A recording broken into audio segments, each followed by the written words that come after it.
Hello, everyone, and welcome to Discourse, episode 13. We're talking about our favorite animated shows of 2021, I guess for the next couple of weeks as we now enter into a whole new year. Happy New Year, everybody. Hope you had a great New Year's Day and even things, and thank you for joining me. I really do appreciate that. I know some of us are hungover. Some of us aren't feeling well. But I do appreciate you guys being here. Thank you, Deadpool. Thank you, Emily. Thank you, Austin. Thank you, Cassie. Thank you, Xavier. And thank you, Vanny. Appreciate you guys. But yes, for the month of January, I figure we're going to be talking about our favorites or our best ofs when it comes to movies and video games. And for today, I thought it'd be fun to talk about some of our favorite animated shows that have come out last year. And, looking back, I realized wow, there was a lot of great animated content. I mean, not just in film. My favorite movie probably this year is an animated movie, but the several shows that, hi everyone, just want to let you know that we had a brief audio hiccup right here, but I'm talking about Arcane. Enjoy the rest of the show. And we did a whole episode talking about Arcane on a previous Discourse, and I highly recommend checking that out because that was an awesome conversation. But this one came out as a surprise for me because of the fact that I wasn't really experienced with League of Legends, which is what Arcane is based off of. I played a couple matches at a LAN table session years ago at an RTX 2016, I think. And so outside of that, I was pretty unfamiliar with the game. But I knew that this new show had come out, everything was coming out, and people were talking about, and they were excited for it. I don't think I even seen the trailers, and I was like, oh yeah, okay, that's fine. It's not my thing. But then everyone on my streams and my social media kept asking me, had I seen Arcane? I was like, all right, I'll do it. I'll sit down and watch. In the first episode, I was like, wow, this is something truly special. And, after about getting halfway through it, not to sound hyperbolic, but I'm like, this probably is the greatest video game adaptation of all time, where it works because, one, it pleases the fans, but it also is very welcoming to new audiences as well. And I was just blown away by it, just how beautiful the animation is, which is very much taking from something like Spider-Man Into the Spider-Verse or Mitchell's vs. the Machines, or even that Peanuts movie that came out a few years ago. Like that, it looks like it's like a combination between almost 2D and 3D, or they incorporate both and mix and match. I'm like, that's just so original and so pretty to look at. And I loved how the characters were written. I never felt overwhelmed while watching the show. In terms of the lore, it's wow, this is all coming at me at a very nice pace. I like everyone's motivation. It was just that truly special show, that truly special piece of media this year where I'm I don't think I have a criticism against it. Nothing about it bothered me. I was just so in love with it and so impressed with it. So for myself, it's definitely my favorite animated show of the year. And I guess after this, we can kind of go ahead and open up. Everyone has any thoughts on Arcane, but does anyone else want to speak on Arcane for a second? And if that was your number one, or if that was one of your favorite shows of the year? I haven't finished watching it yet, but I have seen the first episode, and I have maybe played League of Legends once in my life. But I think, to your point, just it got me so engaged so quickly. And again, just kind of go on top of everything you said, just the animation, the art style, the maturity of the story, everything about it just oozes style, and a lot of attention, a lot of love went into it. It's great considering the fact that the game, how much it makes you want to play the game, but then it also, you kind of realize how toxic that environment is within League of Legends. But apparently, yeah, it's super nasty. But yeah, I absolutely blown away by it too. And I think the voice acting is just a straight up 10 out of 10. I definitely want to finish watching it, but I'm very, very content with it so far. Yeah, they have an incredible cast of people. It's led by Haley Steinfeld, who has had a hell of a year. Yeah. Obviously, being Kate Bishop in Hawkeye and voicing the main character of Vi in this series, and again, famously voicing Gwen Stacy, or Spider-Gwen, or Spider-Woman in the Into the Spider-Verse movies. So no, and she's great, along with the rest of the cast. Does anyone else have any thoughts on Arcane or wanted to speak about it for a second? Cool. No. Please, dude. Yeah, You that nailed is it. indeed your number one. Yeah, I guess we covered it. But yeah, no, that makes me excited because I'm like, okay, I'm thinking everyone picked Arcane, but I guess some people did not pick Arcane, so that makes Yeah. me excited. Well, By the way, it's on my list. oh, it's on your Yeah. list. Oh, that's cool. Arcane No. was my number one, but I have backups.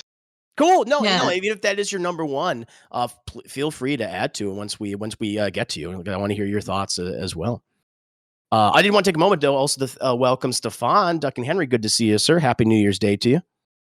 Hello, Happy New Year's. Thank you for having me. Of course, always a pleasure. But now we can go ahead and we can move it on past the baton, the animated baton, if you will. And, I'll go ahead, I'll start with Vanny. We'll start from the bottom. We'll go up. Vanny, what was your favorite animated show of 2021? That would be Castlevania Season 4. Absolutely loved it. For me, that is my best video game adaptation because every season just got progressively better. We got such a great intro with the first one. I still feel season 1 should have been an animated film versus 4 episodes just to kind of keep it flowing better.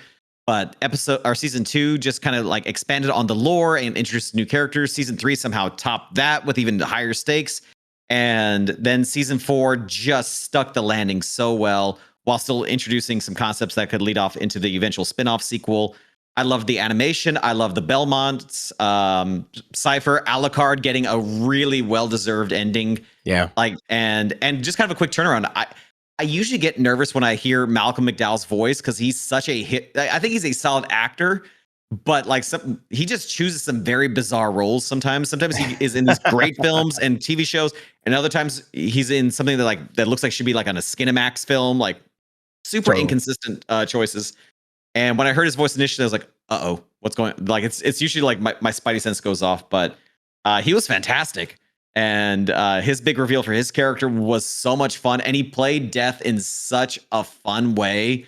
Like I just had a blast with it, beginning to end, and it choked me up a little bit too with the end, just to see like the Belmonts get some much needed rest, and then just building the next generation.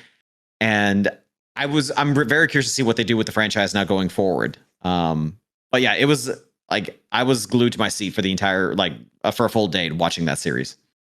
I'm right there with you. It's funny, when I was going over the animated shows that come out in 2021, I'd forgotten Castlevania Season 4 was this year. I was like, oh my God. And I love Castlevania, like you, Vanny. I love Castlevania. And for a long time, that was my favorite video game adaptation. I mean, it's still great, still amazing, still incredible. So the fact you have it at your number one, I totally understand. I totally get it. Yeah. But I didn't want to just say, I completely agree with you with Malcolm McDowell. It's like, you can go either way with him. You just never know. But thankfully, he was so good as this kind of salty version of Death. Is this like, I've been here for thousands of years with you fuckers, or whatever his line is. I just loved how he didn't care. He was like, he didn't have that kind of pretty flowery language. No, he's like, who the fuck are you? Who are you? I just want to eat something. Leave me alone. So he was great. I'm sorry, go ahead. I think that's been one of the best things about the show is that it's subverted expectations with the villains with every season, like starting even with Dracula, of just being so incredibly likable and sympathetic in the first 2 seasons. And then seeing Death in season 4 was so much fun to watch these characters just chew scenery and just be so over the top. And you can tell like all the voice actors were having a blast with it. And still be able to balance having a sense of humor with some genuinely dark moments. I know it wasn't this season, but Isaac's conversation in season 3 with one of his, I forget what they refer to, like his wraiths, talking about the impact of religion in society objectively, it's a very slow moment, but it had so much impact of just seeing just like the ramifications of just theology on society, and seeing more of that, seeing those kind of moments throughout season 4 was just super, super interesting. And then to see Isaac actually get a redemption arc, and a very well earned and natural one too, was just, it was chef's kiss. It was absolutely just, it was wonderful. I always appreciate the show. Writing on that show. Sorry. No, keep going, Duck and Henry. No, there's just such great writing on that show. Just to add on to what Vanny was saying, like so many of the dialogue and monologues in so many other pieces of media would have just been long and boring, and you'd feel like you're slogging through it. But Castlevania handles it so well. Just these people talking to each other where nothing's going on, but you're just wrapped in it. Right. I was just gonna basically say the same thing that both of you have said, is that I like that the show took the time, because it's beautiful. It's beautifully animated. The action scenes, especially in season 4, were incredible. Whether it was Isaac versus Carmilla, or like her lieutenants fighting on the battlefield, or obviously the one with between Trevor and Death at the very end. It's like, oh, it's gorgeous. But I like that the show still took its time to. We're just going to talk. We're going to have these conversations. These aren't going to just be one-dimensional characters. Even the people that seem to be supporting or tertiary, they're going to have their moments. And so I like that the show did that. And I think that's what's going to happen and spin off into, because we know there's a Castlevania spin-off in the works. I guess it's going to be focusing on the child of Sypha and Trevor. And the next, I think, I forget. I'm trying to remember which. I think it's Richter next. Richter, that's it. Thank you. It is Richter. So, and I'm excited for that. I'm very interested to see how this continues on, and what surprise they have in store for us with Castlevania. Anyone else have any thoughts? It's Simon Belmont, actually. Oh, is it Simon? Oh, yeah. Shit. Okay, well, there you go. Makes sense. Yeah, and he was because for people that don't know, this Castlevania series, these 4 seasons are very loosely based on Castlevania 3 Dracula's Curse, because that focuses on Trevor. It's a prequel to the first 2 Castlevania games, and obviously incorporating a lot of Castlevania Symphony of the Night aesthetically, because everyone loves that. It's a lot of people's favorite Castlevania. So it looks like they're going to possibly do adaptations of 1 and 2. So that just makes me so excited. Did anyone else have any thoughts on Castlevania? Something they wanted to mention as well? Okay, cool. I do have, as one final thought, I do want to give the show credit for not having an entire season take place inside the titular Castlevania. It's not like one season of just mindless action scenes. Like it would have been very easy to do that, like to have like one season just be like almost like Symphony of the Night. But they didn't do any of that. They just, I think they respected the audience a lot, and they didn't do what I've seen in other TV shows too, particularly live action, where there may be like a major story moment as like a season finale, and then the next season, like they realize they may have written themselves into a hole and they had to like dig it out or just solve it pretty quickly. They didn't do that. Like whatever happens in the previous season has long-term ramifications. So you can binge the whole show, like all 4 seasons back to back, and it just flows so well. Agreed. Yeah. And Xavier, did you want to say something? Oh, I was just going to mention that I think I haven't been able to finish the show. I think I'm on season 3, but the show is beautifully animated, and the fight scenes and the choreography is outstanding. So that's one thing I really like about it. Yeah, it's Powerhouse Animation, Austin's own Powerhouse Animation, which to see them grow. For those that don't know, like before they had all this success with Castlevania and Blood of Zeus, and I know they've done He-Man recently, and they have several other projects in the works. They're doing a King Kong animated series that's based in the MonsterVerse, I guess, which takes place between the original Skull Island, which with Samuel Jackson, John Goodman, and the Godzilla vs. Kong. It's going to be covering the 90s, basically, what was going on Skull Island, and following this new group of people, encountering new monsters, encountering Kong. So that's one of the projects they're working on. But before that, like you see that like opening intro for the DT shows, they made that. That's them. they did that. So humble beginnings. Awesome. Very humble beginnings, which I think is really cool. And it's like, I think Corey's he's talked about on the stream when we've done when we covered Powerhouse Animation's projects, and he said, oh yeah, now they're like so expensive. It's because they still do other requests for people. If you contract them, they do other stuff, smaller things on the side, but their prices have gone up because their clout has increased of all of their recent and very successful animated projects. Are they still doing Devil May Cry? Are they still doing Devil May Cry? Did that get? Or is that just not them? No. I think that's happening. I think A.D. Shankar, who is also the producer of Castlevania, he's also involved in that. I think that's still happening. I think so. I know. I don't know if there's a set release date. No. He still wants to do his whole bootleg universe stuff, but he's been kind of quiet on social media for a little while too. Because I follow him on Instagram, and I think the last thing he said was that he took some personal time off and he's ready to get back to work. So we'll have to just wait and see if there's still going to be a DMC show and if it will connect to Castlevania somehow. That's right. Yeah, that I don't understand what he's referring to when he says the bootleg universe, unless he is just gonna mash everything together like toys and see what happens. But maybe he just wants to be able to name his universe bootleg, because I mean that's what his content is. Like Adi Shankar, he's known for creating these kind of like darker takes on properties, fan videos. Like he did famously Dirty Laundry, which brought back Thomas Jane's Punisher. He did a Venom short film. He did a really cool Power Ranger one, like an R-rated Power Ranger movie. That was great.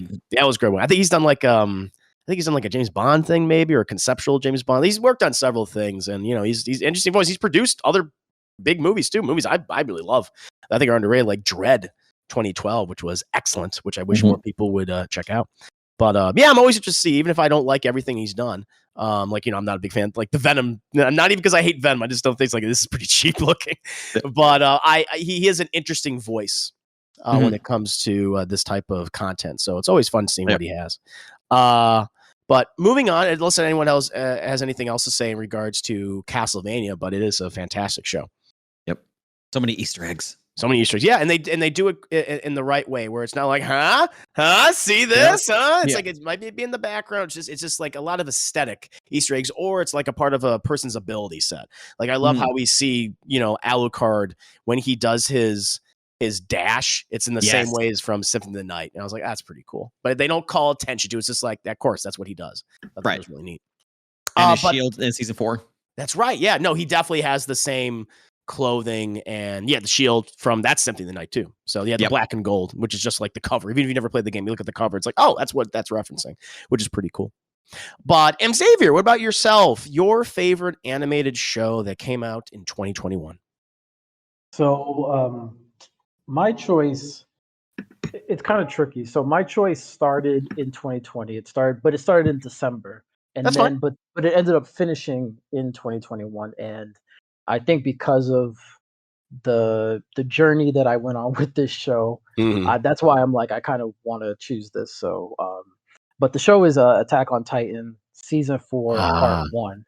And and the reason I say the journey is because just like Avatar: The Last Airbender, it took me forever to like watch this show. Like everyone was telling me, I think I saw a video at the end of season 3 saying, everyone should watch Attack on Titan. Like, season 2, that was dull or whatever, but now everyone should actually watch it. And I was like, okay, fine, I'll give it a shot.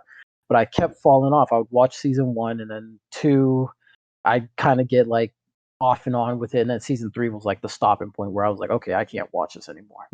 But I eventually stuck with it and kept watching it. And it's just, I think the reason I like it so much is that it's just like I feel like a more mature type of like how you talk about how Cowboy Bebop is like a gateway anime. That's how I feel about Attack on Titan. I feel like this is a gateway anime. Like, yes, it has like those anime moments where, like in the season 1, where you got the guy screaming in the woman's face, and you got these like Titans who look ridiculous. But if you stick with it, it's like this show brings up so many themes when it comes to like racism, patriotism. I'm trying to think what else, but they bring up a lot of themes throughout the show. And season 4 is just like, I think, one of their best seasons because when the show starts, they do Last of Us Part 2 type moment where where it kind of like confuses the audience, where it's like, oh man, I'm gonna watch it, and it's like, oh shit, wait, what are we doing right now? And it takes a couple episodes for you're following these characters that you're like, I don't know how I feel about this, and it questions you as an audience, where it's like, who are the good guys, who are the bad guys, and then eventually, I think at the end of the season, you kind of just realize, I don't know, everyone has their own different motivations. Everyone's kind of gray here, and it's like you can't really pick a side. And even well, I don't want to spoil it, but yeah, the season's just fantastic. And if you watch from season 1 to now, it's like characters are like completely, or the way season 1 was set up, it's completely different in season 4, where it's like, wow, this now I can see like the Game of Thrones references, because like it's season 1, people were just like, okay, it's like Game of Thrones because anyone could die, whereas by the time you get to season 4, it's like, no, we're dealing with like politics, we're dealing with like real like issues, and people can debate that. Like, is this person right in what they're doing? Are they wrong in what they're doing? Can you root for these people who are like the scummiest people on the earth? It brings up a lot of questions, and I enjoy it every time I watch it. And I can't wait till I think part 2 comes out either this month or it comes out sometime in 2022. But I can't wait. My Attack on Titan experience has been definitely weird. I really liked the first season. I remember I guess I watched that when it came to Netflix, when it wasn't even the dub version, it was the sub version. And we were really liking it. I mean, it definitely has those very exaggerated anime moments. The guy screaming at that woman, which really made me laugh. But it's still great. I still really liked it. And yeah, season 2 is when I fell off. I think a lot of people fell off. But I have always heard great things about season 3, and then everyone's been raving about season 4. So you're not the first person, nor will you be the last person telling me to get back on the Attack on train. But it's cool to hear that the show. This is the last season, right? Yes, this is the last season. Yes, the manga has wrapped up, but I haven't. I've kept away from spoilers for the manga. I also wanted to mention one thing is that season four actually made me want a child to get killed or something bad to happen. And I felt bad because I was like, kill that kid. In his defense, that makes sense. All right. Thank you. Okay, I'm happy. That kid must have fucked up. Because I'm like, oh man, I want this kid to die, but I'm like, I kind of understand it, but still, you're an asshole for doing that. So, but yeah, great season. That's a nice pitch. It'll make you want children to die. I love that. That's good. Level. Nice. Yeah, exactly. Yeah. Well, I did have I don't know if we're gonna do another podcast on this but I had like a worst animation. But I'll let everyone go first before. You know what? At the end, if people want to say if they have any like additional animated shows they want to bring up, or they had a worse animated show, we'll say at the end. I'll let everyone have their last big say. But I just want to ask it. I mean, did anyone else been watching Attack on Titan or this most recent, this last season, I suppose? Yeah, I've been getting into it.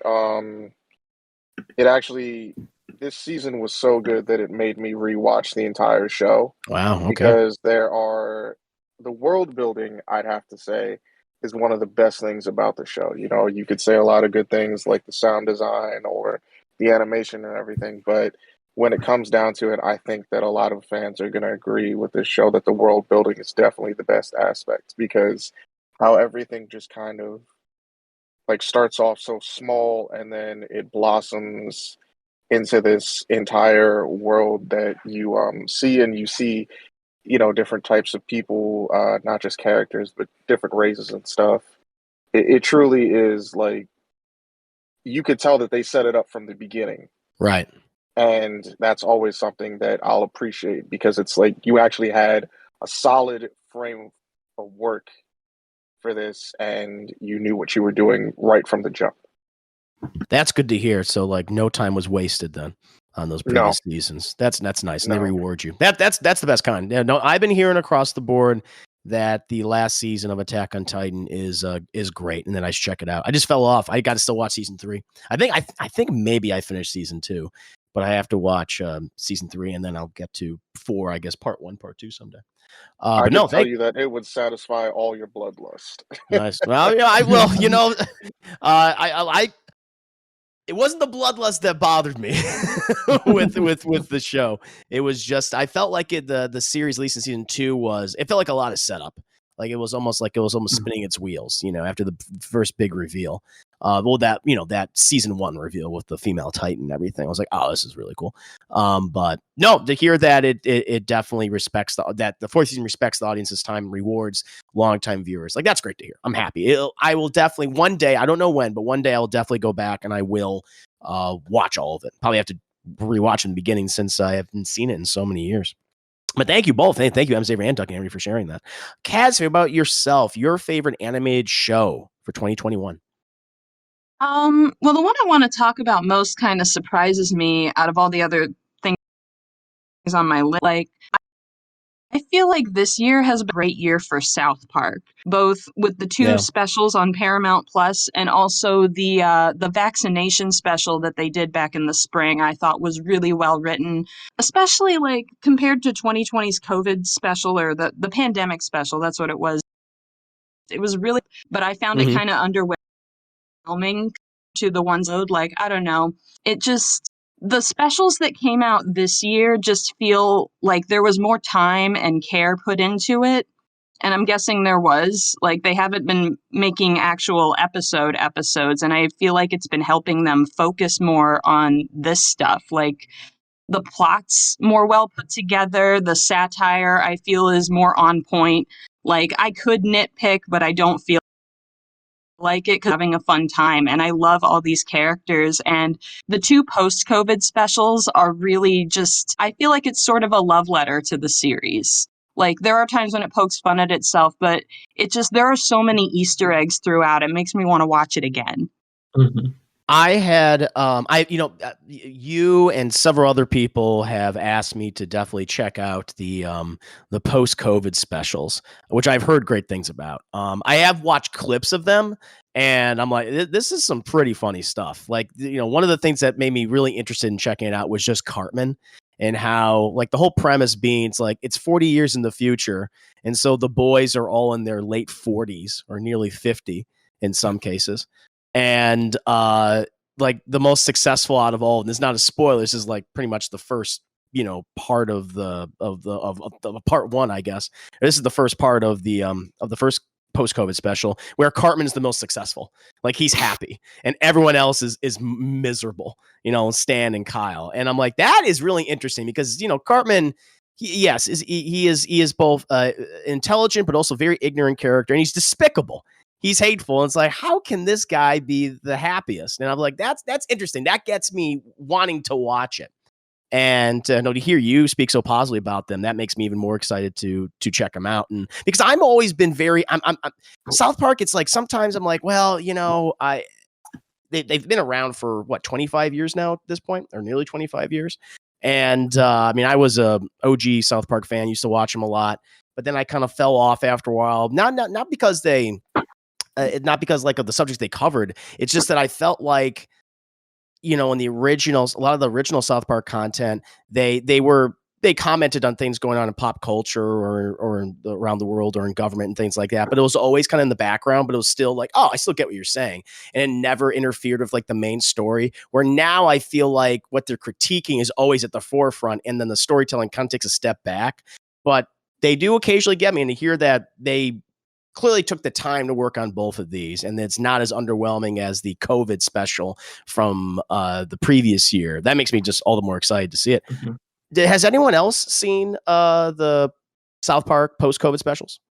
I have. I kind of stopped around whatever the last season of South Park, so I kind of watched that season, and then I watched all the specials, and then I watched the two. And just that last season, I thought there was some really good. They do a really good Dune parody episode before the movie came, of David Lynch's Dune, about basically the spice melange was who's the Patriots football guy? I don't know. It was his poop, basically. Oh, I know you're talking about. Yeah. Tom Brady. It's Tom Brady's poop, and everyone was basically doing the voice I'll say this because I watched part 2, and it's pretty. They go hard on two things, and I thought that was probably NFTs and Space Jam 2, and I'm like, thank you for saying these things, South Park. Yes. We didn't need Space Jam 2. We didn't need NFTs. Yeah. Did anyone else? Was anyone else able to check out the South Park specials? Have any thoughts on them, or I guess recent South Park even? I haven't watched South Park in at least 5 to 6 years, honestly. I'm kind of the same boat as you are, where I felt like at first it was a comedy first and having a message second. Very close second, but it was still there. And I felt like over the years it's flipped, where it's almost like it's preaching all the time now, which every once in a while go for it. And I think it kind of works sometimes when they want to deliver a very strong message to just kind of stop what they're doing and talk to you. But it felt more and more like that's what they're doing, or they're being so obvious with their storytelling now that's like it's stopped being funny. like I'm kind of curious to see the special 4 too. I like you. I'd heard about Cartman's success and he's happy. I think it also kind of makes sense too, and it kind of it's. I always did appreciate South Park can be very cynical, and sometimes the Cartman is a villain. He is an absolute monster as a child.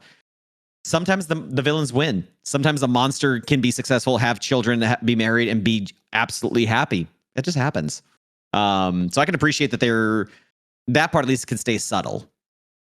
Yeah, and I think based on what Casve has said and what I've seen is that they have that where they seem to have that balance, which is what I like with South Park, and it does make me excited for the specials. Aren't they obligated to make like 40 or something for like Paramount Plus over the next however many years?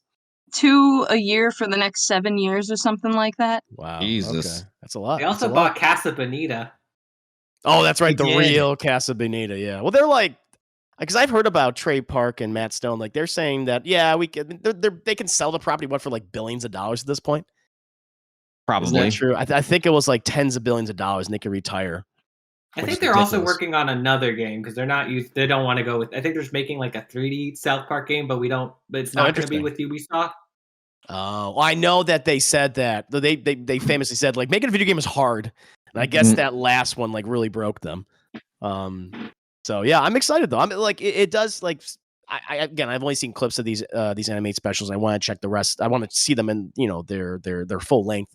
But it does make me curious to see what the future of South Park is like. If maybe this is the thing that they should do, they should just focus on maybe doing these specials instead of doing like a season now. Because we've had at least 25 seasons? We're in the 20s now when it comes to South Park. I think the next season would be 25, right? 25. Yeah, I was a freshman in high school when South Park first came out. So yeah, there you go. So I think I think it would be cool if they were to just concentrate on maybe doing several specials a year and not so much a season where they can really take the time to write something clever and funny. Then it's also biting. I would appreciate that, but no, thank you, Cass, for bringing up I was wondering if anyone else thinking it's like, oh, Chris Ayres, he would have brought up probably the COVID specials, but no, so cool that you brought that up. Thank you. Stefan, Duncan Henry, what about yourself? Your favorite animated show for 2021? So it's tough because there are so many. I mean, this year was not only a great year for just TV shows and movies in general. It was a great year for animation, and it was a great year for anime. But just like staying completely US on this one, I'd have to say Invincible. I was expecting it to be good, but I was not expecting for my jaw to hit the floor as hard as it did in that first episode at the end. Sure. You see, because I went in cold. I had no idea of the comics. Oh, nice. And I had no idea what this was, and it comes off really, kind of basic. I didn't even watch that many trailers. Mm-hmm. And the more cold you go into it, I think the better the experience is. And it's a bloody, dark, animated show that also has a lot of heart. And I think that I'm finding that those are my favorite shows. A great example is Arcane. It is a dark story throughout, but it has genuine heart. You see people, when they make decisions, they do it for sometimes selfish reasons, but they truly do think they're doing some good. There's not really many mustache twirling villains, and complexity like Invincible has it and still keeps some sort of optimism. So I gotta give it to that show for this year. It's definitely in probably my top 3 animated shows this year. I had read the comic beforehand. I remember reading the comic before Ultimate Spider-Man came out, Brian Michael Bendis' Ultimates, which kind of really repopularized Spider-Man in the comics, and introduced him to a whole new, audience. And it was Robert Kirkman, who's probably best known for also, I think he did this before writing the Walking Dead. This is how old this book is. Yeah. I think it came out in 2000 or 2001. And it's his love letter to Spider-Man and Superman. where, you know, it follows this character of Mark Grayson. He is the son of the most powerful superhero in the world. And, you know, he's going through puberty. He's 16. He's getting his superpowers for the first time. And it's very wholesome. It starts out that way. He's like, oh, I like this. I really like it.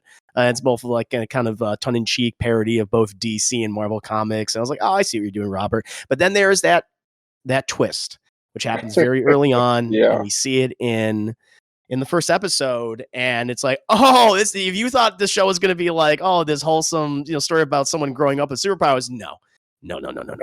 And it gets bloody and it gets violent, and there are some very shocking moments. And yeah, I think the show has done a great job of adapting the series. I may have a couple of issues of they cut some corners with the animation occasionally sometimes, but overall, I think it's still like you. I think it's a great show. And the voice acting, I think, is really good too. I mean, incredible voice cast. Everyone from Mark Hamill to J.K. Simmons. And then we also have Stephen Yeun, who's had such a great year. Or you know, several years, obviously, you know, really coming to fruition with starting The Walking Dead, and then, you know, just going out there and being the main character, voicing the character of Mark. Such a great job. Does anyone else have any comments on Invincible? Has anyone else seen it? I watched it, and then I watched parts of it with you. I think the fifth episode was I think I just really like all the side characters, and like even the small little bits and what they do, because I knew a little bit about the twist, but I didn't know exactly, and I knew they would probably change stuff because it was an adaptation. And I didn't know how bloody and brutal it was going to get, and just I think you felt it is the thing in some episodes, especially in like the last and the one with the battle beast. Oh yeah. You felt it. You felt like you were just like, ugh. The meat. Yeah. I mean, that's the thing that makes. I'm sorry. Go ahead, Stefan. Oh no, I said just like your favorite word. That's the word I kept thinking of. The meat. Yeah, it's it's like when you see that violence in the comics, it's already, because, you know, clearly Kirkman likes that. You know, he anytime he gets an artist, he's like, listen, I want you to get really bloody and visceral and gory. That's just his thing. Or what he wants to have play out in the panel. But I think it's made almost worse when it's animated, and when you hear the sound effects. I mean, you hear the sound of wet meat, of bones and cartilage crunching and splintering. Like, it's not pleasant. It's not pleasant, but it sells it. It sells how brutal this world can be, despite initially seeming to be like really fun and everything. Something like from a it's following a young superhero trying to discover themselves. It's like, yeah, but that's, you know, superhero's going to get his ass kicked horrifically along the way. So, no, excellent choice of Invincible. Any other thoughts on Invincible from anyone else? Yeah, it's definitely a show that doesn't pull the punches, and I think in some cases goes out of its way to kick in literally the main character's face in. Very much so. Yeah. Yeah, no, it's like, yeah, I mean, there's violence. I mean, he's a teenager, but there's a lot of violence against kids in this show, and I mean, in the comics. I mean, it gets you. All I'll say is, like, it gets even worse from here. You thought this was like, it can't get much worse. It's like, ho, just wait. So it's really cool for those of you who have not read the comic and you don't know what's coming, because I kind of do it. I remember. I think I have almost every issue, whether it just be single issues or just the graphic novel. So I pretty much know what's about to happen or going to happen, but they could change things. Did you want to say something else, Nick? I was just gonna. It's good because I think Amazon really has a good subsection of like dark, gritty superhero stuff, like that in The Boys. And... Definitely. Very good point. No, it is. Yeah, they seem to have the control over that market. Both live action and animated. No, I'm very excited for Invincible. I mean, this show can go on for, I think they've greenlit it all the way through 3 seasons now, but there's enough material to probably do 8 or 10, really. So we'll see how far they can get with this. I want to see it, come to the very end and maybe even change a few things. I wasn't the biggest fan of the ending to Invincible, so if they want to fix a few things, I think that'd be great. Even Robert Kirkman has said that he is course correcting certain things in the comics, stuff that's aged out. You know, I mean, famously, like, I will say, if you start reading the comic, there's going to be some dated stuff. Like, everyone in that comic says, that's so gay. Why are you being so gay? And I'm like, oh, Oh God, yeah, that's so they've changed that, which I am thankful for. So, which I imagine they'll do that for some of the stories and character arcs as well. That'll be pretty cool. But Austin, what about yourself, good sir? Your favorite animated show of 2021? So I was actually going through, and there was a lot of choices for me, Yeah. and I really wanted to pick a show that I don't think a lot of people here talked about, and a lot of people here Please. have seen, and it was Final Space Season 3. Oh, okay. So, give a little history. So this show was created by a guy named Olin Rogers. He was kind of like an internet guy. He got help from Conan, and it was going to be a big show. It was basically going to be like the start of a block for TBS for the first season. Right. And what happened was there was another show starring Louis C.K. Where he played a cop. And so that whole block basically got cut and posted everywhere else. But the good news it got put on Adult Swim for the second season. And the third season, because of they had a merger this year, basically they kind of put it on a bad time slot and kind of let it die, and sort of didn't promote it as well as like Tuca and Birdie and Bird Girl, and a lot of people kind of saw the third season and didn't really enjoy it. And this season, I will say it's pretty dark. It's actually pretty funny. I'm like, oh yeah, Stephen Yeun is also in this show. It is a pretty crazy cast. It is Tom Kenny, David Tennant, Fred Armisen plays the worst character, whose name is Kevin, who is a robot. Basically, the plot of the show is about this guy named Gary Goodspeed. He finds this great, most powerful weapon in the universe, which he dubs Moonbeam, which is like this little green alien guy. And you sort of find out his situation, and then he kind of becomes this leader of a ragtag group of individuals with that's basically being chased by David Tennant, who's like this evil villain. Anyway, in the second season, they're trying to get into Final Space, and then the third season, now they actually are in Final Space, which is like this dimension full of these Cthulhu horrible monsters, like some basically some pure nightmare stuff. And yeah, I also forget Ashley Birch plays a really big character in it. Keith David, Mr. Peanuts himself plays a giant Titan character. There's Conan even plays like a small character, big character. Alan Tudyk, like it has a lot of people, and this season is dark. There are deaths, and there's no coming back from it. There's real emotional fights between characters that are they're very human, even though it's like between sometimes aliens. And while there's very hints of comedy, it is just mainly dark and depressing through most of it. And it is also at the same time very beautiful. Like it is cosmic horror in some ways, and it is that, but it is also very beautiful, and it will make you feel good and then rip your heart out in the next part without getting. And it got canceled, which was really sad. There's supposed to be a game they're making that they said that will kind of, because it sort of ends on a cliffhanger of some sort, and I want a lot of people. I just want more people to check it out and give it another shot, because it's a really good show. And it was really hard, because I was like thinking back. I'm like, there was like seasons of a show. I'm like, what? Well, I'm like, well, I like the season. I'm like, I wanted to pick something that I knew wouldn't get an ending, and I wanted to give people a chance to check it out and give it a shot, because I know a lot of people, when they first watched it, they didn't really enjoy it. And it's a kind of a weird thing, because it was sort of a very serial show that had a very goofy tone at the beginning, but as kind of time went on and things kind of changed, and you learn about characters, especially this season, you really get into some backstories, and it changes everything about the show. Like you're like, I love this character, and you're like, maybe this person is a monster, like just a general, just the worst human on earth, but you still kind of love them. And sure, they're complicated. And it's hard to go in without saying spoilers, but it is really a really great love letter to like science fiction and space and various shows like that. But also it will get dark. If you're like, well, this show's pretty like light and fun, and it's like, no, just wait. Watch the third season.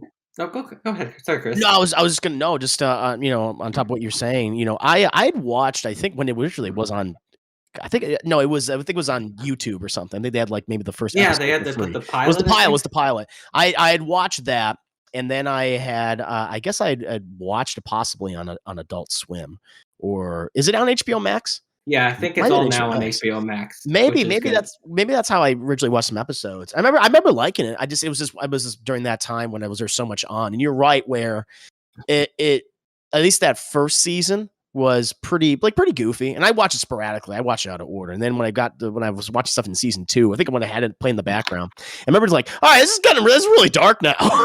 this is like, wow, it's a black comedy. That's what it really is. It's a black sci-fi comedy. And I was like, wow. It's funny because I think I met one of the producers of the show.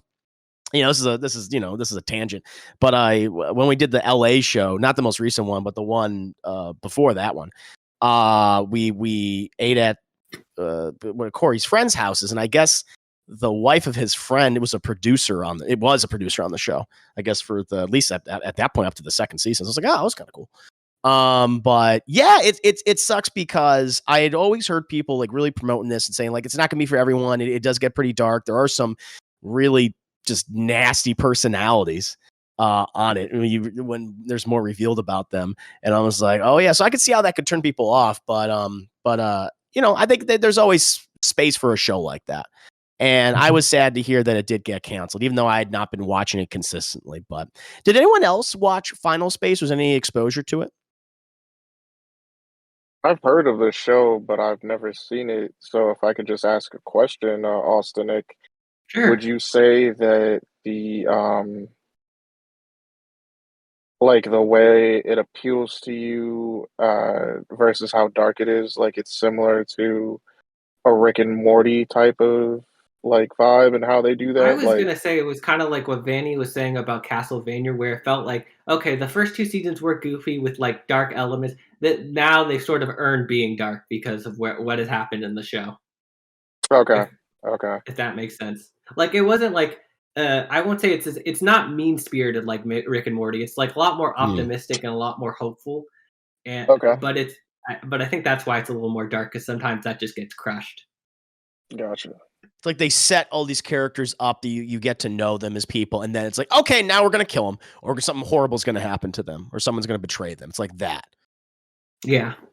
Yeah. No, I totally get it. I do want to, like, it's one of those other animated shows that I was just kind of watching sporadically, and eventually I dropped off. Not because I wasn't interested, it's just there's so much content. But I was sad to see that it didn't get another season, or at least had the time to wrap up. Maybe that video game will wrap it up. We'll still see. But no, thank you for bringing in a bit of a dark horse of a choice. I like that, Austin. Thank you. And Emily, what was your favorite animated show of 2021? I didn't really watch a whole lot of animated shows this past year. 2021 was, geez, my phone's vibrating. Sorry about that. No problem. Anyway, threw me off there. Anyway, I didn't watch a whole lot of animated shows this past year, but the one that I did watch for sure was about everyone's favorite golden retriever, Doug, from Up on Disney Plus. Oh, okay. I had heard about it like maybe July that it was coming to Disney Plus. I was like, oh, okay, I kind of liked Up and whatnot. I know it's completely weird. It's wholesome and nice compared to the blood splattering of Invincible or Castlevania and whatnot. Nothing against those shows, but anyway, it's like a little mini series. It's sweet, it's earnest, it's sentimental. It's got Carl and Doug there. They're living together in their new home after he sold the blimp from Up and whatnot, and the episodes just consist of Doug getting into these adventures outside. Like the first episode, he goes up against his arch nemesis, the squirrel, and it's basically just a few minutes of him chasing the squirrel around the backyard, fucking everything up, even though Carl just told him not to fuck up the backyard. He does it anyway, and it's just very, very sweet and adorable. It was also bittersweet to watch at the time because I found out that Ed Asner passed away 2 days prior. Also, fuck you, 2021. You took Betty White on the last fucking day, and her birthday was just less than 3 weeks away. It's like, it's a final fuck you. Had to get one more person in there beforehand. Just had to get one more person in there, but it's just something sweet and wholesome to watch compared to other crazy shit that was going on this past year, and I really enjoyed it, and I thought it was very lovely. I had seen the teaser for this because I know that Disney Plus they have so many like animated spinoffs. They had that Monsters Inc. spinoff on there that I haven't seen, just clips of. But I saw the trailer for this. It looked adorable. I mean, Doug is definitely a fan favorite character from that original movie. Oh, so adorable. You know, Russell even pops up in I think one of the episodes.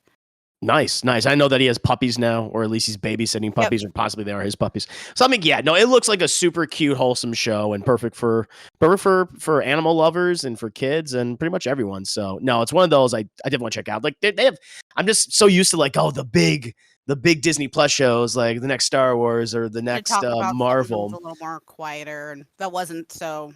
Because I don't really watch a whole lot of the superhero shows. No, I get that, but this is the one thing I did watch. And that's cool because they release a lot of they do release other content on their new stuff, and this is one of those things, along with the Monsters Inc. And I think there was a Frozone spinoff. I think that might be happening now with Samuel Jackson as his character in The Incredibles. With his wife about hiding his super suit again, or something. Probably. I mean, those shenanigans sound great. Maybe he's dealing with his family. So I like that. Disney Plus. God, Disney yes, I need that. That'd be great. I mean, they can do a movie honestly with them, his family. I think it'd be really interesting. But no, that's cool. No, again, I appreciate you brought something in that I totally forgot had come out this year, and mentioning Ed Asner, who was a titan in voice work in animated shows. Tyler Moore show with Betty White. That's right. Mm-hmm. Yeah, and she also, I think, she also animation as well. So no, thank you. Has anyone seen Doug Days? No. I was just curious. I mean, it's just like there's so many animated shows. I don't want to describe everything that happens in the sure. But it's just cute and wholesome to watch. They're not long. They're maybe like I think maybe not even 10 minutes a piece. Nice. It's a mini series, right? It's like a little mini series. It's like cool. it's like the length of like a Pixar short, kind of. Oh, perfect. No, I want to check that out someday. That sounds adorable. But really nice. Yeah, exactly. But Deadpool. You, sir, you are the last one. What is your favorite animated show of 2021? Well, my favorite was Arcane, but since we already discussed that, I'll go with my backup. If you want to talk about Arcane for a bit, please feel free, though. All right. Well, I think one of the reasons why Arcane is my favorite is just because I think it's been mentioned earlier. It just has mature like writing, as in. I guess not because I'm dealing with mature substance, but more like it's not predictable. Yeah. It doesn't rely too much on tropes. I mean, the tropes are there, but it tries to give it doesn't feel like any characters are stereotypes. Mm-hmm. All of them are very nuanced, fully developed characters, which I think is missing in a lot of animation. A lot of animation seems to kind of really rely heavily on tropes and stereotypes of characters, like mustache twirling villains and goody two shoe heroes, stuff like that. And sometimes, I mean, it just kind of gets predictable. I mean, heck, even the Marvel movies themselves are guilty of it most of the time. So it was really refreshing seeing something that tried to do very nuanced characters with very complex writing and the story itself is pretty straightforward, but there's a lot of interesting twists and turns that aren't predictable. Fully agree with you. And what was your other animated show that you wanted to bring up?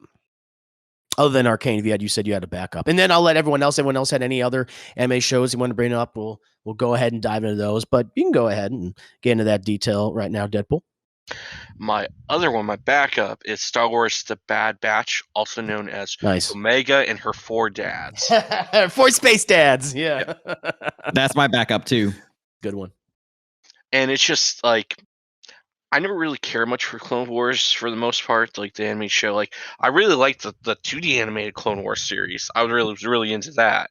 But when they did the 3D one, I wasn't crazy about the animation that much, and it always felt a little like a lot of the early seasons are very. They definitely are aiming for a younger audience. Sure, it becomes a little too goofy. Like General Grievous is almost like a slapstick villain most of the time. Boy, he is. Is he ever? Agreed. Even the Jar Jar episodes of that first. Why would they? So I only watched a little bit of Clone Wars, but when I heard about Bad Batch, it sounded kind of interesting, so I gave it a shot, and it's really good. It can be kid friendly, but at the same time, it's like it doesn't get too goofy. Mm-hmm. Like the characters are treated somewhat seriously, Like the Batchers are really cool. Like, yeah, some of them are like I was saying about Arcane, some are kind of tropes a little bit, but Sure. and with Star Wars, that it works. Star Wars itself is based on the pulp adventure sci-fi, so when you have tropes there, it's not necessarily a bad thing. But it's cool to be able to kind of explore with between the Clone Wars and the Rise of the Empire. So it's cool to see that inter period that doesn't really get explored too much. And it's immediately after the events of the Clone Wars too.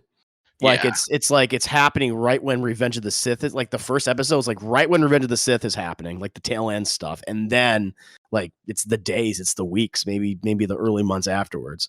I agree with you, man. I did watch parties for that all this year, and I am a fan of the Clone Wars animated series, but you're right. The first several seasons are definitely they're geared more towards kids, and it's when we started getting the latter seasons. I say by season 3 on. I mean, even season 2, we had some great stuff, but season 3 on is when okay, we kind of know what we are now. We figured it out. We can tell these darker stories with these characters you've really come to know better. And I think that carried on over into the Bad Batch, who originally introduced in the Clone Wars animated series in the last season. That was like a 4-episode arc, which was great. And them teaming up with General Anakin Skywalker and Obi-Wan Kenobi, and also dealing with another subplot from the series that was untouched for like years, and so that was cool to see. So yeah, much like you, yeah, I love the show. That hey man, again, as a Star Wars geek, I was like, they brought back Cad Bane. He's alive still. Oh, thank God. So yeah, I mean, so many little references. I'm like, oh, good. They're starting to bring back these things that were kind of neglected or forgotten for so long. So it's been a great watch, and I'm very excited for season 2. I mean, I know some of you guys definitely watched the Bad Batch because I had these watch parties, unless you just completely just timed yourselves out and were like, I ain't gonna watch this. Did anyone else watch the Bad Batch? I'm currently going through it right now, and yeah, I agree. Like they took what I thought was one of the least interesting parts of Star Wars, which has been the clones, and made them genuinely well-rounded characters with some good stories to it. And I'm having a blast watching it right now. Like it's between that and Book of Boba Fett. Like I'm kind of in a Star Wars mode now, and having a lot of fun with it. Nice. I'm sorry. Go ahead, Austin. I need to go back and finish it because I just didn't finish. I kind of got caught up just in the last couple of episodes. My one critique of it is opposite of Vanny. I always loved because I always thought the Clone Wars, the best episodes were just about the clones, like the Domino Squad episode. All those episodes were very just interesting, and it was kind of nice to see. Well, what was life on the Camino like? What is the life of a clone? Are they kind of free? Do they have free will? Are they like sentient?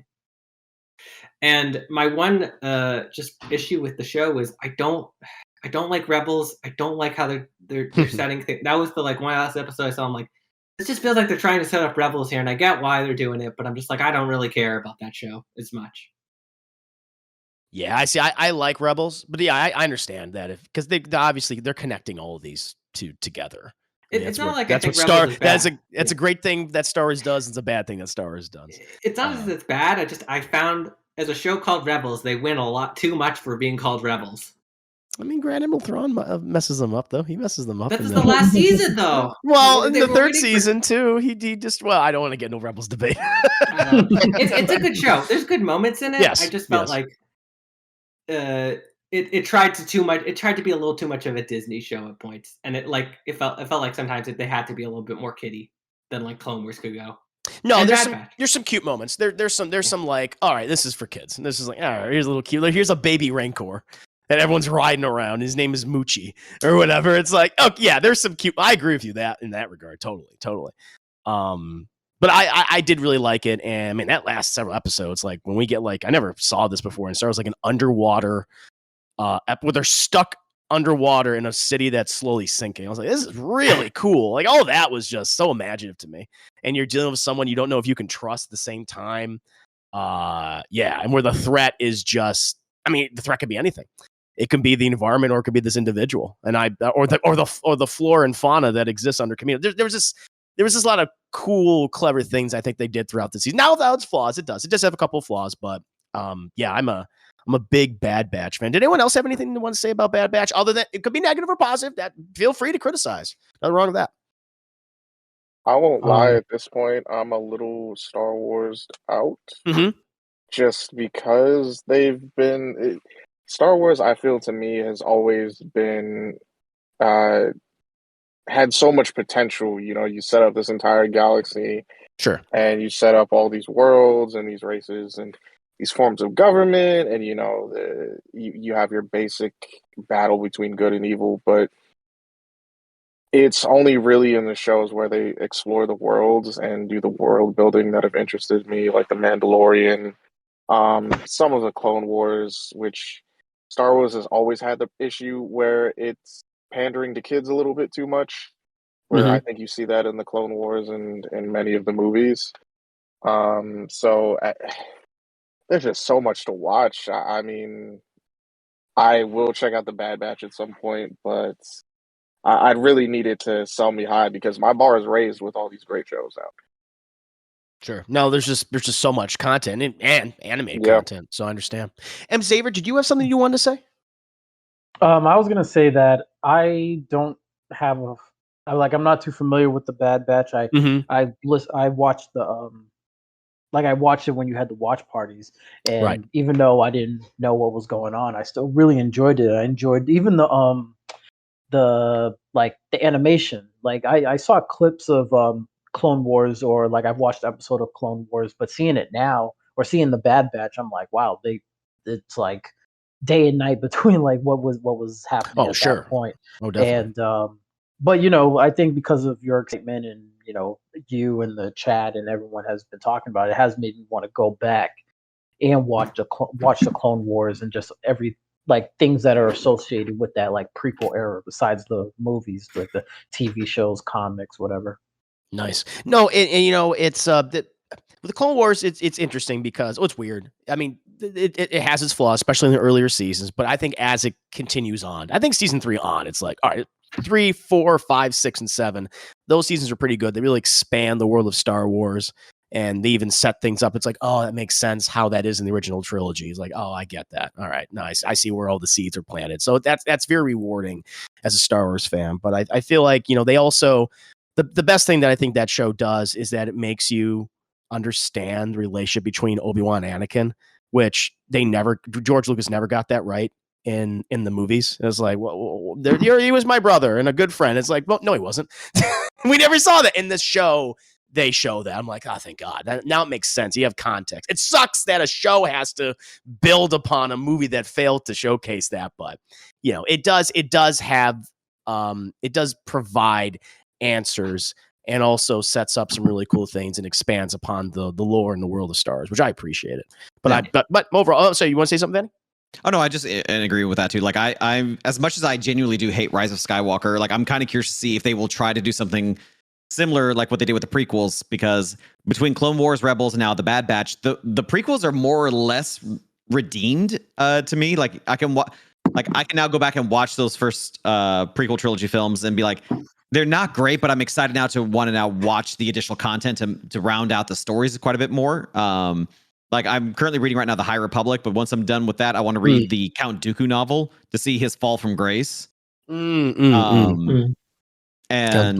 yeah, I think it's I think to ducking Henry's point, I think I brought this up in one of my Twitch streams a while ago, that one of the nice things about Star Wars is that if there's a part of it that you don't like, there's another part that will make up for it. Like if you didn't like the prequel films, you got the Bad Batch and you got Rebels, all that. If you didn't like the sequel trilogy, you're kind of fucked right now. But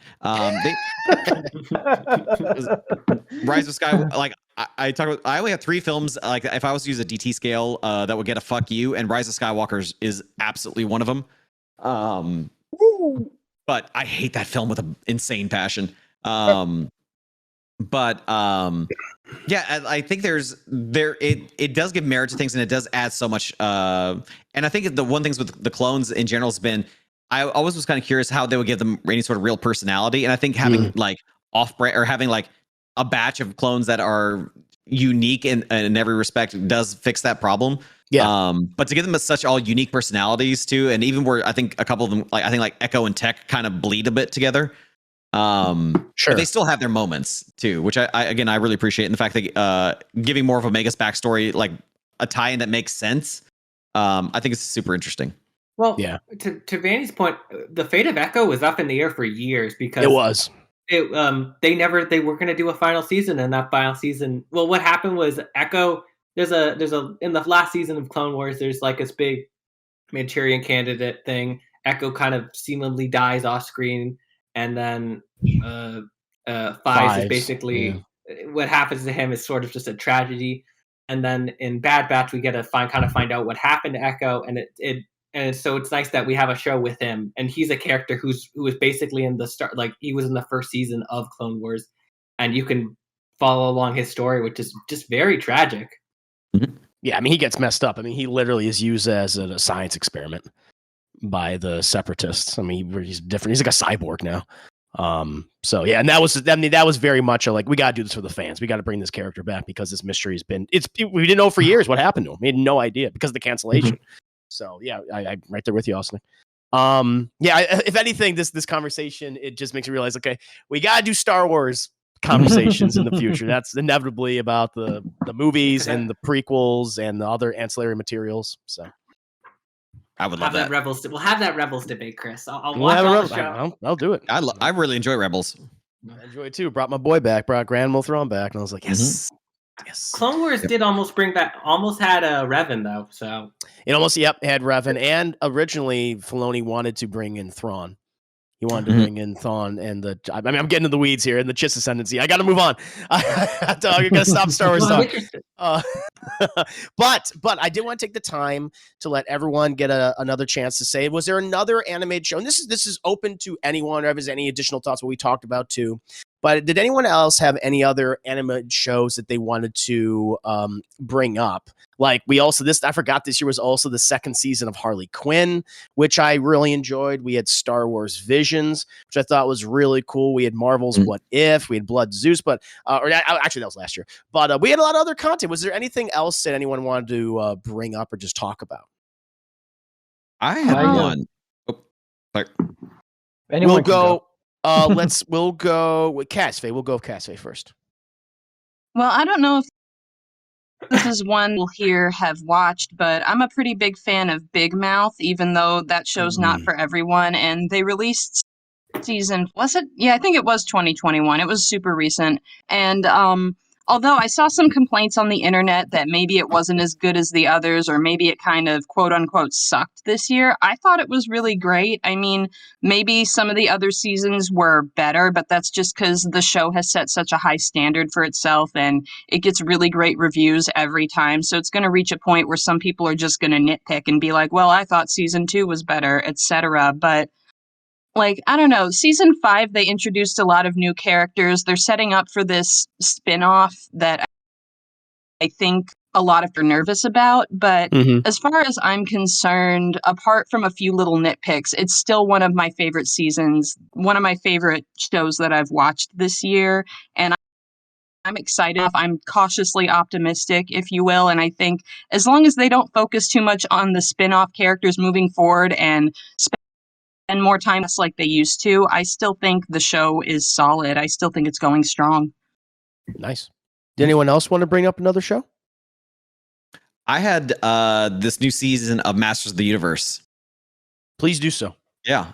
So I grew up with He-Man and the original toys. I even saw the Dolph Lundgren film when it first came out too, which so I was kind of curious to see it.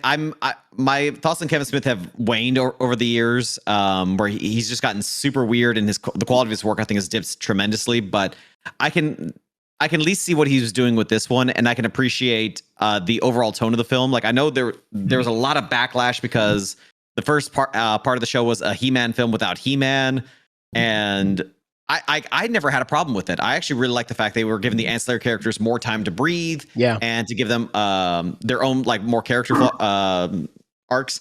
Because if it was a strip He-Man show, it would have been what we got with part 2, which is you don't really need a full season then, because He-Man can just come in and punch his way through it and you're done. But I loved Mark Hamill's take on Skeletor 2, where he was just so insecure, but also really funny too. And you can tell Mark Hamill's having so much fun with it. I do think there's some flaws with it. I think a lot of Tila's arc is very just bizarre. Like she makes some decisions I don't think necessarily work for the character. I think for overall theming for it, but I think on the whole, like I think the animation was absolutely spectacular. I think some character changes were very much needed if they want to continue this as a series. And seeing He-Man just raise the sword and say, "I have the power," it gave me goosebumps. It reminded me back when I was a kid and seeing this stuff. So I think it was fine. I don't think it's definitely not my show of the year or my animated film or show of the year. But I still think I don't think it deserves the hate that it's been given, and I think it warrants some praise for a lot of what it's trying to do. I want to go ahead and just add on to that, Vanny. I actually have watched all of the He-Man. I guess it's Revelation, as it was called, Revelations, and part 1 and part 2, which is basically season 1, season 2. And listen, I'm going to this. I'm not really a He-Man fan. I think I'd seen clips of the original episodes online. Most of them have been used for comedic purposes anyway. Oh yeah, it's cheap animation. But it's a cultural phenomenon. I get that. And I had seen the Dolph Lundgren. Actually, I had watched the He-Man 2002 series back in the day. Oh yeah, and I really liked that. That was great. I thought that was pretty cool. And then it got canceled because no one's watching it, which is too bad. The only last 2 seasons. But I watched this and I really liked it. I thought it was fun. I agree with you, man. I like that they gave a lot of the supporting tertiary characters something to do. We got to learn. They're not just there to look cool. They're just not there to sell action figures. They actually, the writers and Kevin Smith or whoever, they actually gave them personalities. They actually gave them arcs. And I liked that. I liked what they did with Evil Lynn. I liked, Skeletor, how pathetic, how they finally call him out. It's like, you just love He-Man. That's why you're so incompetent and you can't get over your obsession. You could literally win, which I thought was cool. He can win at any time. And it's like, no, because he's so flawed. And I love that. I think that's funny. And you're right. I think Mark Hamill, is he doing his Joker, a modified Joker voice? Yep. But it works. It works for Skeletor. I thought it was great. Yeah, with Teela, I mean, I liked that they did more of Teela. It's funny because I feel like they gave her a lot to do in the first part. In the second part, it was a little weaker. So I don't know. Overall, but I'm still like they made her a character, which she's not in the original series. Barely in one. So at least they tried. They did, and I think my only real complaint with Teela overall was just I know what they were trying to do. I think in the grander scheme of things for it, and they want to set up some new lore for things. Mm-hmm. I just think the execution for it just doesn't quite work for some of it. Like her big reason why she leaves the castle in season 1 is like it makes total sense why things happen the way they did, and you're running off like you're just kind of just upset. Like okay, I guess. But the rest of the season I think works out much better. And then her arc in season 2.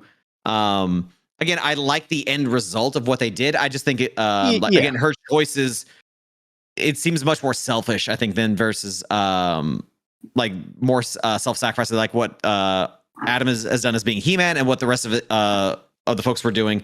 Like they sacrificed and they gave up a lot, and Teela gets to have her cake and eat it too. Yeah.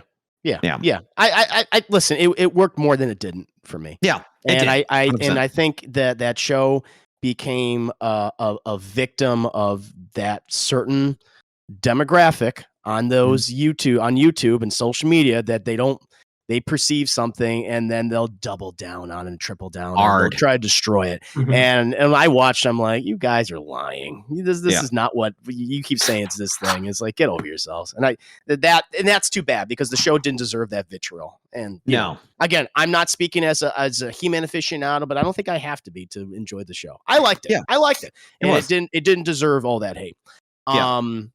And I think it sets up something really cool if they do a third season, which I hope they do. I hope they do, because they're gonna bring in another character. Like, cool. I want to see how they handle that guy. I'm excited for that. Yeah. I think if I actually had any one real thing just to show like the effects that the community had on it was the second trailer, where it was designed to explicitly address anybody who was complaining about the first season. And it was almost like I like just Kevin Smith just walking up in front of your screen and pointing at He-Man like, "Are you fuckers happy now? Here he is. Yeah, stop it." I wouldn't be surprised if that was done. Yeah, that's exactly why it was done. It was just to shut people up, and it's like, come on, it's like I get it, but at the same time, like I think they could have just still like made a more subtle trailer instead, and I think it would have worked much better. No, I agree with you. I would, give those people nothing because they'll latch their teeth into it and never let go. No.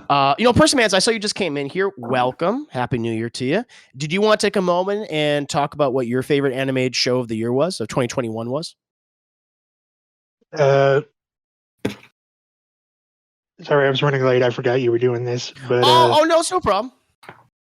I don't watch a lot. The only three things I've watched that are animated are Arcane, which I assume you've already talked about, What If, and MODOK.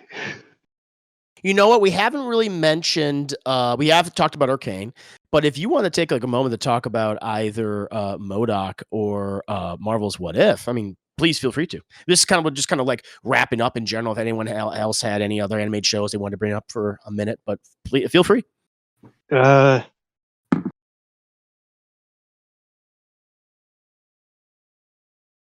if you need time, we can move on and just ask someone else if that's fine. I think that's all I have to say. No, it's okay. No. I will. Listen. I'll mention Marvel's What If. I enjoyed it. I think it. Some of the episodes didn't always hit for me. But like the Doctor Strange episode, I thought was great with the Supreme Strange, as he was called, absorbing all those different monsters to make himself more powerful to save the woman he loves. Love that. I love the last several episodes where they dealt with What If Ultron won, kind of almost, I think, redeeming Ultron to a degree, because I thought he wasn't really handled that well in the MCU proper. So, but I really liked it. I mean, not every episode was great, but I felt it was really cool. It was a cool setup for things in the future, which I think we will see in a second season and in live action. And I haven't seen MODOK, but it looked funny.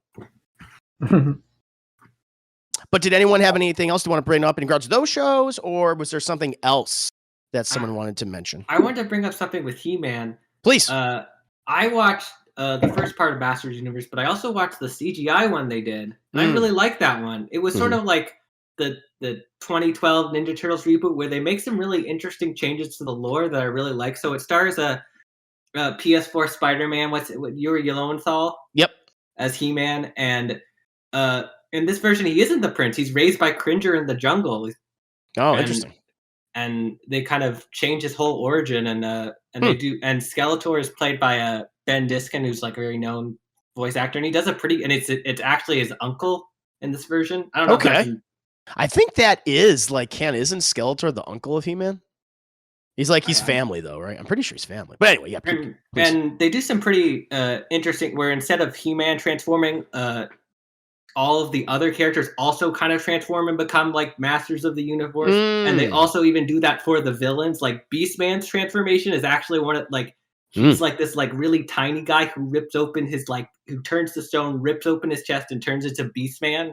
Jesus. It's like really, it's like surprising, and it's CGI, which I get it, but I really enjoyed just and Orko's like a robot instead of like he's a security robot who thinks he's like a magical wizard who's played by Tom. And it's like, I like all these changes. I like all, they're taking like I only kind of watched the 2000. I never really grew up like He-Man with Vanny, but I'm like, I wonder how, I really like this. I like how it's like kind of taking the world of He-Man and like making some pretty cool changes to it. And like, it ends off in a pretty cool place where it's like, I want to see what happens in the like next season of the show.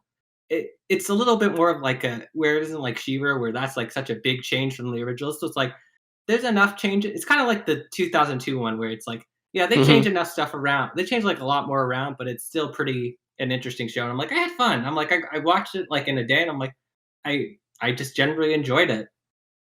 I knew about that show, but I didn't hear that much about it. Let me ask you something. What was the perception to that show when it came out? Because it changes so much. Seemingly changes so much. Were people mad, or were they? I don't think people really cared, because the Kevin Smith one seemed to block it. But I'm like, this is a pretty good show if people just kind of want like a more streamlined He-Man, where it's more about He-Man, but it does still give other like the guy who plays Pit is like Man of Arms. The voice of Sonic, I think, is Trapjaw. Oh, Roger Craig Smith, I think. Yeah. And they do some, and they make Skeletor, but they still like they keep to the things like Skeletor. He's insane. He's a quack, but he's still evil and crazy. Sure. That's cool. I knew of the show, but I hadn't heard much about it. And I think you're right. Just got overshadowed by the Kevin Smith. But it looks like it's getting another season. If they let stuff off. So yeah, hopefully. Yeah, that's cool. See, you can all these different versions of He-Man. Everyone gets something that they want. You get so mad about everything. But that's cool. No, thank you for mentioning that. I like that. Did anyone else want to bring up another animated show before we wrap up? I know like I said, there was a lot of stuff this year, but if anyone has any last minute thoughts, please do so. Just real quick, I wanted to just talk about Young Justice. Please. Yeah, it hasn't finished the season yet. It just came out with an episode this week, but Young Justice has been one of those shows, I think, that for DC, it's doing something kind of similar to what the MCU does, and just where it's establishing its own world building, and over the years, it's branched out into a lot of different things. And one thing that I've always appreciated about the show is that they made every villain a threat and every hero have like their own thing. And just the way that they show like sidekicks are actually useful over the years has been good. And this season they're focusing a lot on the mental issues of being a hero, which kind of parallels what's been going on with the Marvel shows with Loki and WandaVision and Falcon and the Winter Soldier and all that, and Hawkeye. But there's a lot of PTSD going on in the show, and just the fact that they're showing, with some cases, in this season, the cases Beast Boy, who's been through so much, they're showing him, go through depression. And, went through so much last season, which was like 2 years ago. Yeah, but he's still going through it in season 4. So, just honestly, a show worth checking out. It's been going kind of in arcs where each is connected in a certain type of way, but so far, just the way they're handling it, I'd have to say is top notch. You know, I remember this show came out in 2010 originally, like Cartoon Network. Yeah. It's had a weird life. It's had a very weird life. Yes. And this is made by Greg Weisman and his people. Greg Weisman, who previously did Spectacular Spider-Man, which got canceled before its time. He did Gargoyles, which got canceled before its time. And that's just kind of been that guy's history. He hasn't got a break. Yeah. Yeah. And, I like the first season a lot, and I like the second season a lot. And, I watched the third season, and I don't remember sporadic memories with that one. I remember liking it. But I have noticed, and I'm glad you brought it up, because, I can appreciate them showcasing these heroes going through things that any ordinary person goes through, like depression, the loss of a loved one. Like, that's what makes them real. It's just that I feel like even the last season and this one, that seems to be what they're all focusing on. And it almost like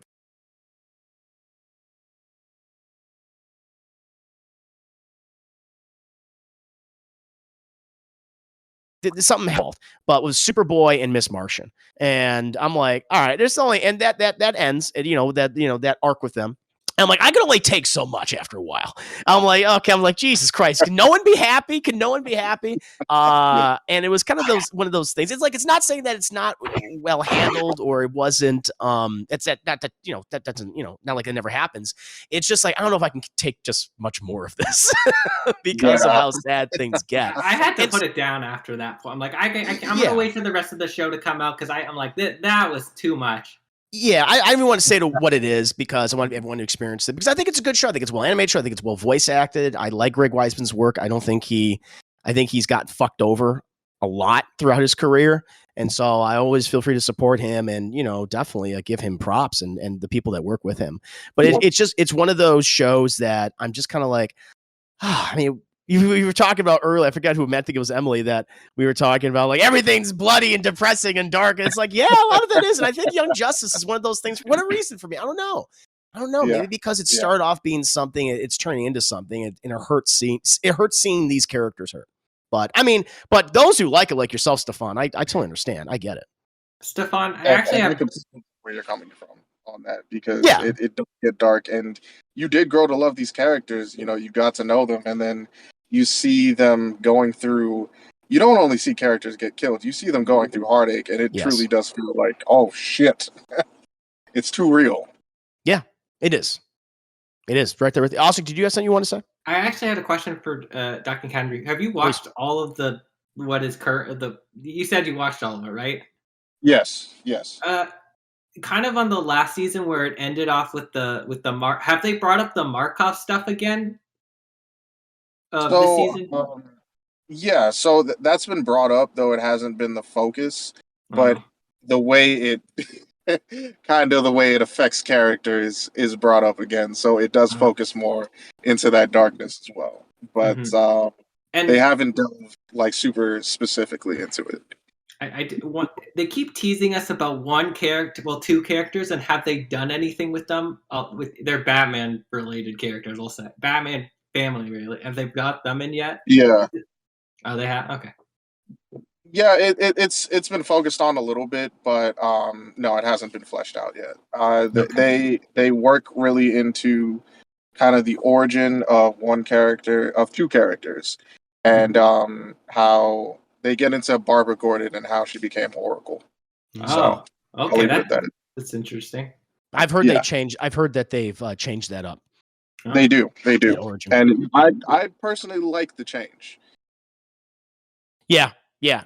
No, I'm curious. I'm coming to that point where it's like, okay, you don't have to be exact. Just if you want to do your own thing. I'm all for that. See something new. As long as it makes sense. As long as it makes sense. Exactly. Right there with it. As long as it makes sense. I'm sure it's better than the Killing Joke adaptation. Oh, God. most I just have to bring that up. I'm sorry. I couldn't help it.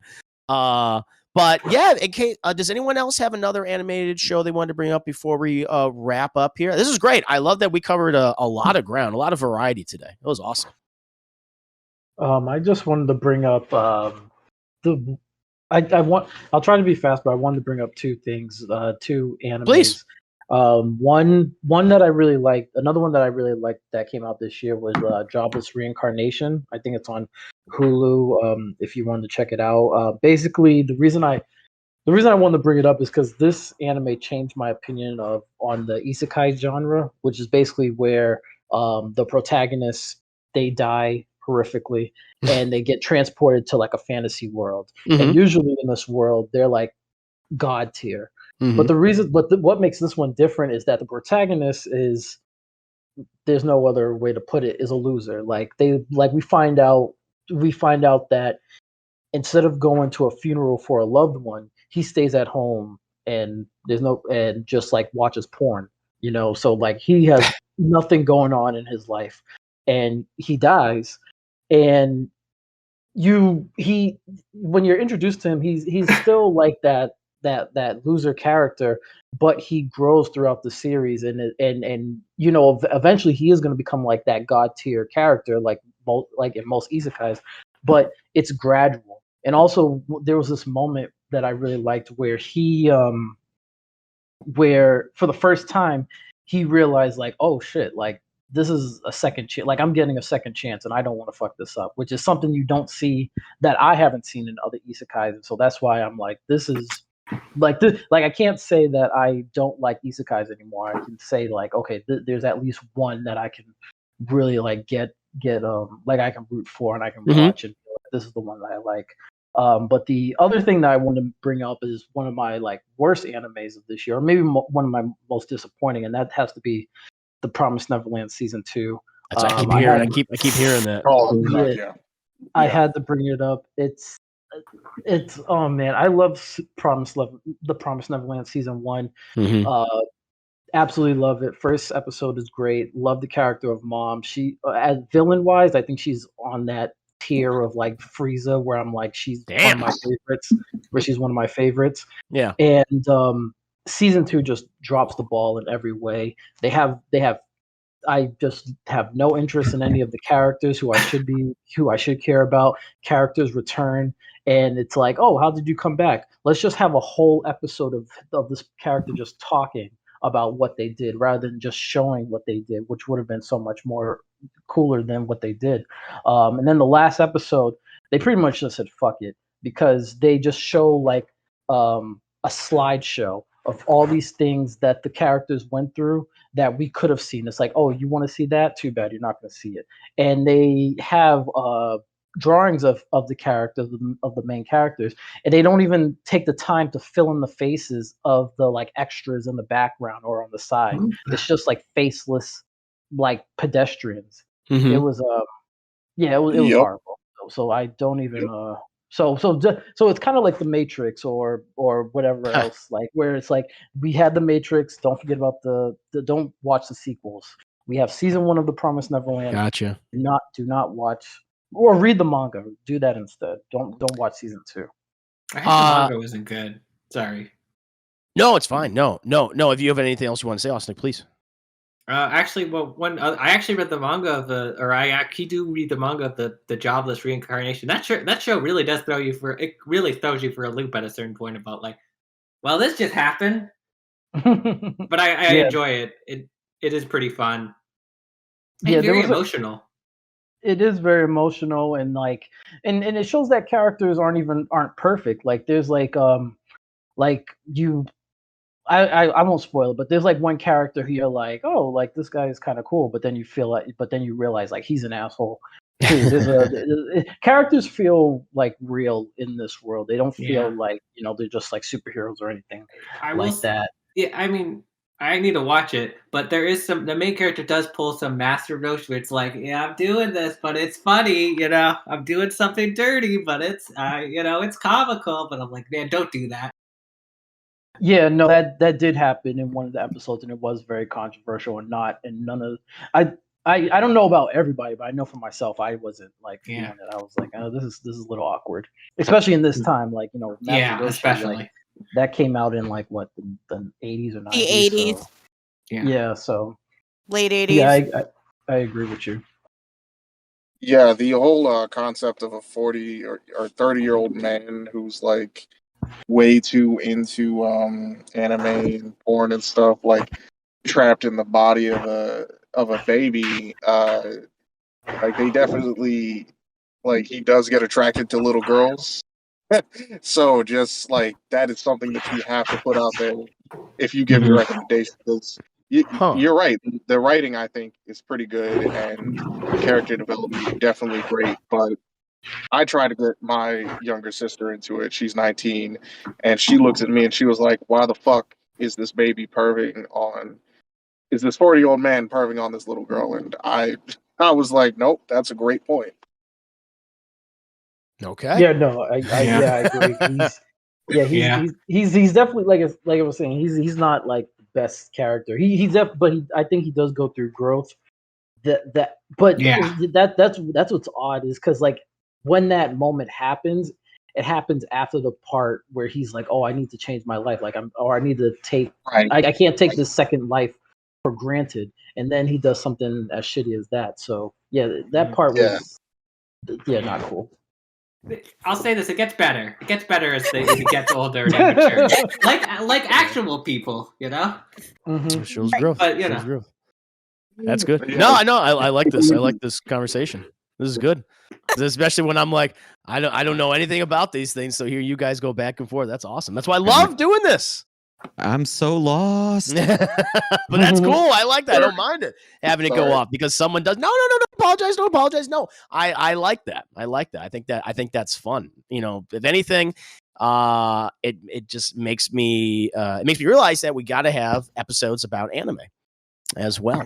Maybe some anime that people might be unfamiliar with, like what you guys are talking about right now. I'm unfamiliar with it. I think that's cool. But no. The one thing I do want to say with Promise Neverland, just very quickly, I've seen the first several episodes. I guess the first season, 3 or 4, and I really liked it. I was like, oh, that first episode, then ending. It's like, oh my god, and I thought that was really cool. So yeah, to hear, because I heard about how bad season 2 is, and it's like, oh no, that's too bad. Because I know some people love the first season. I was liking it a lot, so that'll be one of those things. I'll eventually watch the first season, and maybe I'll just that'll be it. I won't even expose myself to season 2. They also did a live action movie for it, which they did. I didn't hear the best things about it. Interesting. I mean, I can see it being a movie, definitely. I mean, I think that could work. My toe. Sorry, my dog bit me. No, it's okay. It's okay. Hope your toe's okay. God damn it. But I think we can go ahead and we can call it here. I think this was great. Like, I appreciate that we just had a variety of. So no, don't feel bad about talking about the animes, even though I might not know what you're saying. I think that's cool. So never apologize. I think that was a really cool conversation between you guys. So thank you for that. But this is wrapping up for this first episode. This is the first episode of Discourse for the year 2022, which I think was really fun, talking about our favorite animated shows of 2021. We're going to keep doing this, I think, for the next several weeks in the January. I think maybe next week we can. I'll let you guys vote. I'll put up a poll if you want to do our favorite films or our favorite video games, whichever you would care to discuss something first. about music. We'll definitely going to do. Yeah, no, we'll definitely be doing music centric shows as well, both here on Discourse and also on Twitch.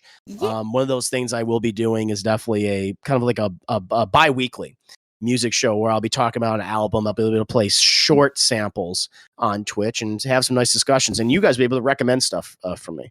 You guys will be given priority when it comes to recommending. It can either be songs as well. It doesn't even have to necessarily be albums. I'll be explaining a lot of this in more detail on Monday. But yeah, I am doing a music-centric show, and you guys one of your benefits will be to suggest songs for me to listen to and to review, and we can discuss, which I think it would be really, really fun. And we'll be doing that both probably, definitely here on Discourse occasionally, but most of the time on the Twitch channel. But before I wrap up, again, just Happy New Year to everyone here. Happy New Year to all of our listeners, to a great 2022. Let's start off with, I think we're starting off on a very nice note. So thank you, Deadpool. Thank you, Emily. Thank you, Osnick. Thank you, Stefan. Thank you, Kazfe. Thank you, M. Xavier. Thank you, Van. I think we also had Persiman's up here for a bit. Thank you. And guys, see you next time. Bye. Bye-bye. Bye. Yay. We did it. Happy New Year. Happy New Year indeed to a better 2022.